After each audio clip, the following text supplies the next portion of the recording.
Good evening बच्चों। कैसे हैं आप सब। कल का लेसन आपने देखा होगा, मैन्युफैक्चरिंग इंडस्ट्रीज़ के बारे में हमने डिस्कस किया था। हमने इंडस्ट्रीज़ का डिवीज़न किया था और इंडस्ट्रीज़ के डिवीज़न में हमने देखा था कि किस किस आधार पर इंडस्ट्रीज़ को हम लोग कितने भागों में बांट सकते हैं। इसका बेस देखते हुए हमने इसको बांटा था। इसका हमने रिपीटेशन किया था और इससे पहले इसी चैप्टर को हम लोग क्लास में स्टार्ट कर चुके हैं, जो शायद आपको याद होगा। और मैंने डेफिनेशंस के बारे में आप लोगों से पूछा भी था, कुछ बच्चों ने अच्छा बताया था। आज हम लोग इसको चैप्टर को आगे बढ़ाते हुए लौह इस्पात के बारे में देखेंगे। जो इंडस्ट्रीज है वन बाय वन हम लोग इसको देखते हैं। तो सबसे पहली जो इंडस्ट्री है लौह इस्पात इंडस्ट्री है। लौह इस्पात जो इंडस्ट्री है सभी इंडस्ट्रीज का बेस है। ये कोई भी इंडस्ट्री इसके बिना नहीं चल सकती। और अगर हम लोग कोई भी इंडस्ट्री लगाते हैं तो सबसे पहले हमें लौह इस्पात इंडस्ट्री है, लौह इस्पात जो है उसकी ज़रूरत पड़ती है। उसके बाद ही कोई इंडस्ट्री आगे चल पाती है। इसको हम लोग की इंडस्ट्रीज भी कह सकते हैं। ये ग्रोस इंडस्ट्री है जिसमें कि सभी इंडस्ट्रीज का बेस पाया जाता है। ये वेट लूजिंग भी है। ये इंडस्ट्रीज को हम लोग कहीं लगाते हैं तो लगाने से पहले हमें ये देखना पड़ेगा कि एक जगह से दूसरी जगह ले जाने में कितना वेट लॉस होता है और कितना ये कच्चा माल है, इसको ले जाने में कितना हमें ज़रूरत पड़ेगी, ट्रांसपोर्टेशन चार्ज कितना लग जाएगा, इसको लगाने में इसकी ज़रूरत पड़ती है। और इसीलिए इसका बेस आम तौर पर जहाँ पर खनिज पाए जाते हैं वहीं पाया जाता है। और मैंने आपको जैसे छोटा नागपुर का पठारी भाग जो है उसी भाग में ज़्यादा खनिज पाए जाते हैं, उन्हीं जगह पर आप ये इंडस्ट्रीज ज़्यादा पाई जाती हैं। ये मैं आपको बता चुका हूँ और आपको पता भी होगा, शायद याद भी होगा। पश्चिम बंगाल को जो वहाँ जोड़ा जाता है, उड़ीसा का क्षेत्रीय एरिया है, इसमें बिहार का एरिया है, झारखंड का एरिया है, मध्य प्रदेश है। ये सब एरिया जो पठारी प्रदेश है, इसी भाग में ज़्यादातर ये इंडस्ट्रियाँ पाई जाती हैं। और भारत में लौह इस्पात का विकास और वर्तमान स्वरूप हम लोग देखें तो 1870 में पश्चिम बंगाल में कुल्टी नामक स्थान पर Bengal iron and steel works की स्थापना की गई थी और 1900 में इस कारखाने का कुल उत्पादन 35,560 टन का करीब होता था। लौह का बड़े पैमाने पर उत्पादन उस समय संभव हो पाया जब 1907 में जमशेद टाटा, जिसका नाम सुना, टाटा का नाम आप लोगों ने सुना होगा, उन्होंने Tata iron and steel TISCO की स्थापना की थी 1907 में। तब से ये इंडस्ट्री इसमें आई है, स्थापना होने के बाद आई है। और 12 वर्ष बाद सन 1919 में आसनसोल के पास Burnpur Indian iron and steel company को लगाया गया था। और सन 1923 में कर्नाटक में भद्रावती नदी के किनारे भद्रावती नामक स्थान पर मैसूर स्टील वर्क्स की स्थापना की गई थी। तो ये इंडस्ट्रियल जो सेटअप है स्टील वाला है, ये इस प्रकार की स्थापना हुई थी। दूसरी पंचवर्षीय योजना जो हमारी हुई थी 1956 से जो 1961 तक थी, उस योजना में इस उद्योग ने काफ़ी विकास किया है। हिंदुस्तान स्टील लिमिटेड जो है वो दूसरी पंचवर्षीय योजना है, उसके अंदर ही इसकी स्थापना हुई थी। इस कंपनी ने विदेश पूंजी की सहायता से राउरकेला, भिलाई, दुर्गापुर तथा बोकारो के स्थान पर 4 नए कारखाने स्थापित किए थे। इसके बाद 4 अन्य कारखाने सेलम, हासपेट जो कर्नाटक में है, विशाखापट्टनम जो आंध्र प्रदेश में है, पारादीप जो उड़ीसा में है, ये कारखाने लगाए गए थे। 1972 में इसको का स्वामित्व केंद्रीय सरकार के हाथ में चला गया। पहले ये निजी हाथों में था, बाद में सेंट्रल गवर्नमेंट के हाथ में चला गया था। और सन 1978 में सार्वजनिक क्षेत्र के विकास के लिए स्टील अथॉरिटी ऑफ इंडिया की स्थापना की गई थी।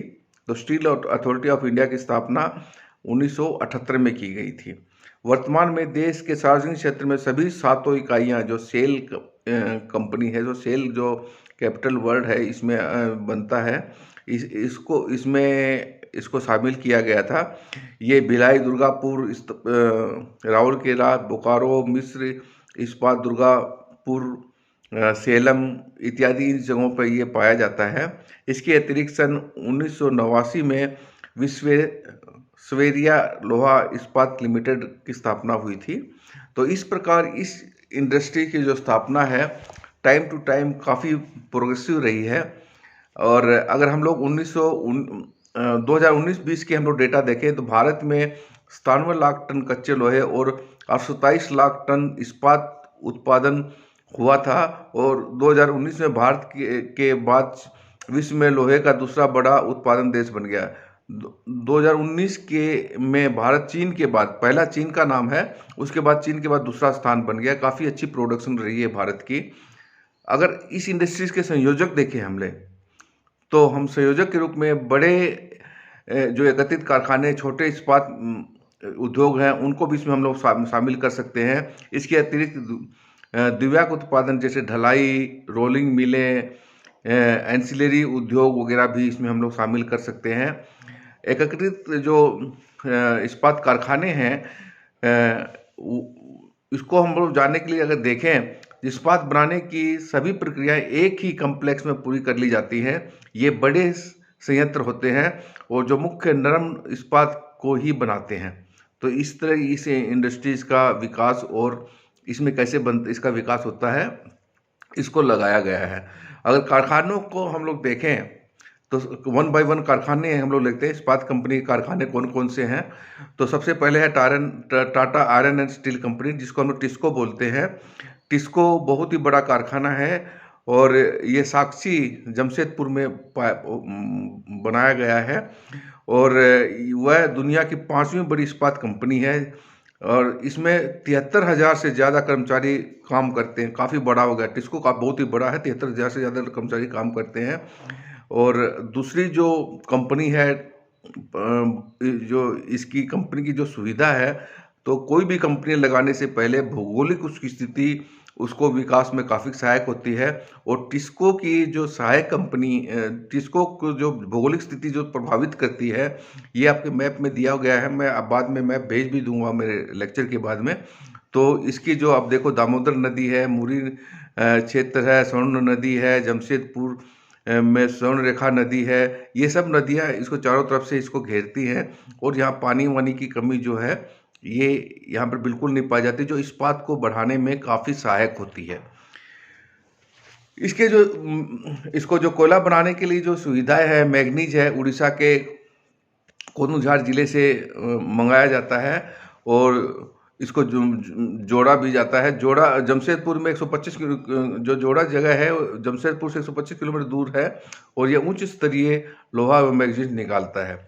इसी प्रकार चूना पत्थर वगैरह, डोलोमाइट वगैरह जो है, ये भी पदार्थ यहीं से पाए जाते हैं।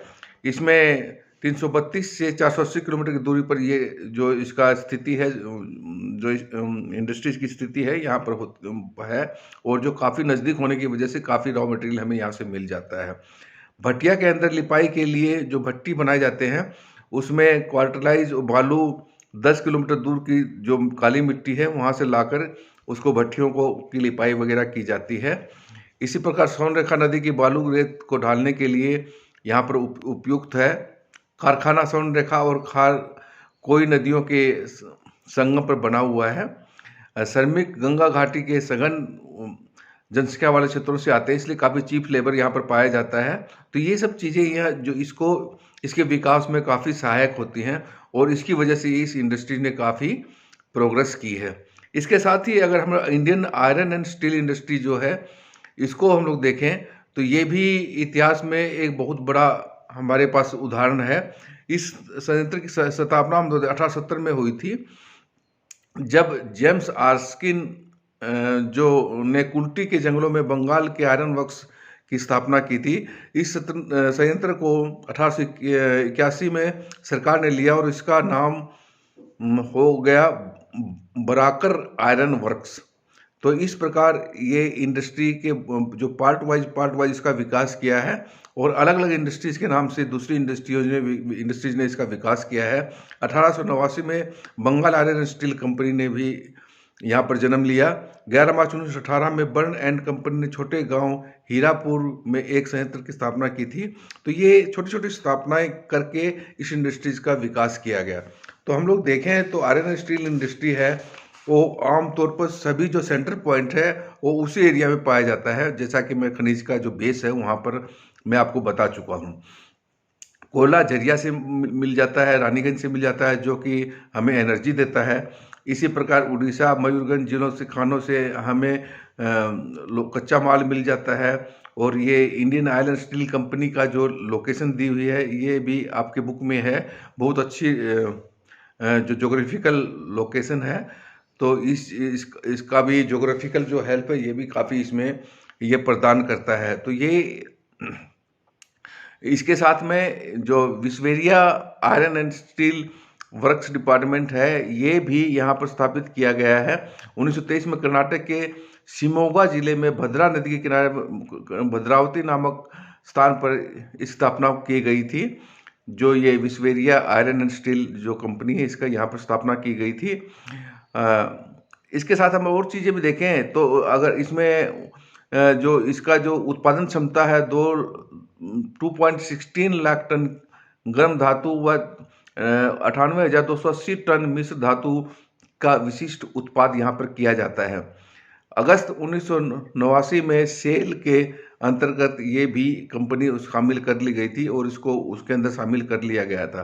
तो ये छोटी छोटी चीज़ें हैं जो कि आयरन एंड स्टील इंडस्ट्री है इसका विकास में सहायक हुई है और इसकी सहायता से ही इसका विकास किया जा रहा है। तो इसके छोटे छोटे जो इंडस्ट्रीज हैं आपके बुक में बहुत